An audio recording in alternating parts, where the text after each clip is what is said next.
Hey guys, what is going on? Welcome to Wordsmith Wednesdays. Today's the 12th, I think. No, today's the 13th. It's Valentine's Day Eve. The 12th, 12 days into month of Fuego as well. Give yourself a round of applause if you've been following. And if you haven't been, go to the website, thevoiceofsanity.net. Man, so I'm back in the black hoodie. My whereabouts are undisclosed. I'm here in hiding with Chris Dorner, so we're in hiding. I'm totally kidding. Did y'all read that manifesto? Like, okay, this is not even what I'm going to talk about. But like, people have been going back and forth. Like Chris Dorner, like I've seen it split down the middle. Some people are blasting anybody who defends him because he's such a horrible person, and then other people are totally supporting him. Because he's such a horrible person, because he killed cops, and yeah. And I'm like, I don't condone the methods or the actions. Obviously, like, murder is not good. I think we can agree on that.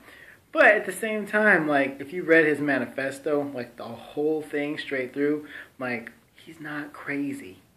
The way I've been explaining it is, Chris Dorner is of that type of sanity that, like, he's so sane that it brings hyper awareness to his surroundings and his situations, and the symptoms of such intense awareness look like those of somebody who's crazy. But he's not crazy. Read the manifesto, he's not. Shoot, when I read it, I got hype, and not necessarily hype like, okay, I need to go, retaliate against people, but so few people make a stand for anything these days. And the culture of America is to just, roll over. It's not even really turn the cheek, because even to turn your cheek, you have to have some internal fortitude, some confidence, because turning your cheek is not a weak move. So it's not even that.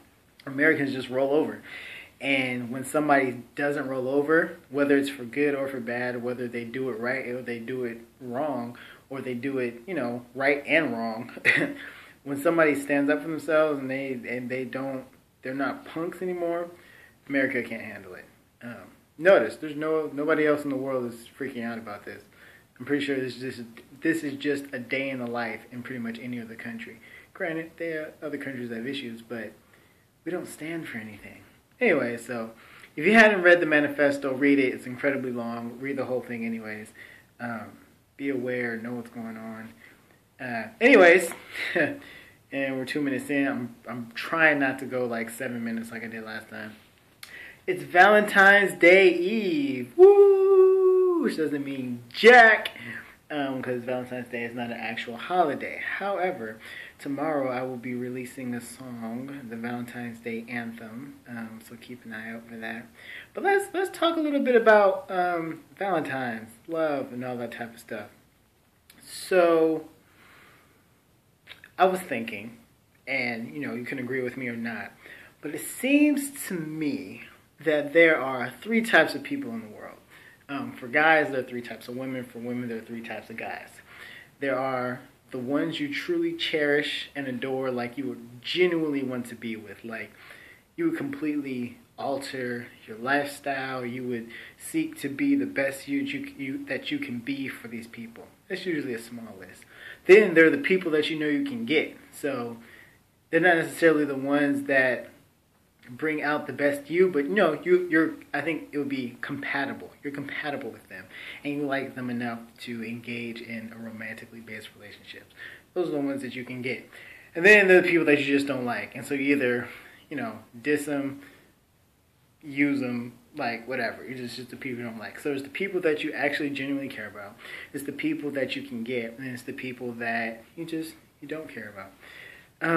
So with that in mind, I think it puts a lot of stuff in perspective, because you have a lot of guys who want a certain type of woman, like on that list of like people who they actually genuinely care about. Even if there's nobody on that list, the list exists, and so they have this desire for that. But in lieu of getting that, there's all these women that come through who are simply who they can get. And then on the flip side, you have women who... women usually have, like, attributes and stuff, like, okay, I need my man to be this, this, and this, or at least this, or at least that, da da da da. As far as like the person that they would genuinely care about, but because that is modeled so little, and because so few women actually wait to experience it and allow that culture of people who genuinely care about each other to emerge, they go for what they can get and try to turn the one that they can get into the one that they genuinely care about. That doesn't work, and so you have people getting together, breaking up, dating, and blah blah blah blah. At least that's just my perspective. Feel free in the comments to to debate me, but that's my perspective, and it's like, and then of course also throwing in the mix on both sides, you just encounter those people who you don't care about, and so you use them as like the fillers. It's like, man, I can't get to the one that I genuinely care about, and I'm currently in between people that I can get, so I'm gonna use this person that I don't care about just to like hold me over, like a midday snack or something. And so I think that contributes largely to the problem. Like, because all this does is breed bitterness and despise and misunderstanding, and it allows confusion to come in because nobody's waiting. Nobody's waiting for the one they genuinely care about, because the general consensus, at least in America, is if you cannot get, romantically speaking, and love relationship speaking, if you can't get the one or the type that you want, settle and make it work. That's the American culture.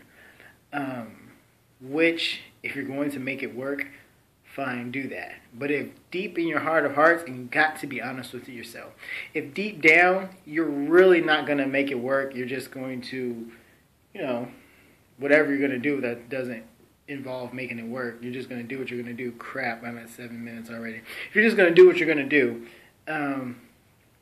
then there's no point. Like, admit it to yourself and be willing to wait. Like, you know what I want is so valuable, and it's genuinely what I want, and that's the only thing that'll change me, that it would be better to go without it than to try and create a stopgap measure. Yeah, and I'm not talking about building like these perfect people, like he's got to be 6 feet tall with a car and a dimple on his left cheek. Like, I'm not talking about stuff like that. I'm talking about knowing yourself so well and becoming in tune with yourself and your confidence, and having a grasp upon your identity to the point where you know what you want to complement that. Whether you've seen it in somebody else's boyfriend or husband, or you read about it in a book, but you know that, okay, it exists, I'm not crazy. Yeah, so I could actually talk a lot longer, because this whole thing is one of my favorite subjects: relationships and relationship management and relationship theory. It's all awesome to me. But anyways, we're past the 8-minute and 30-second mark. So feel free to comment, tweet me at his Wordsmith. Visit the website, thevoiceofsanity.net. And happy pre-Valentine's Day / happy month of Fuego. Peace.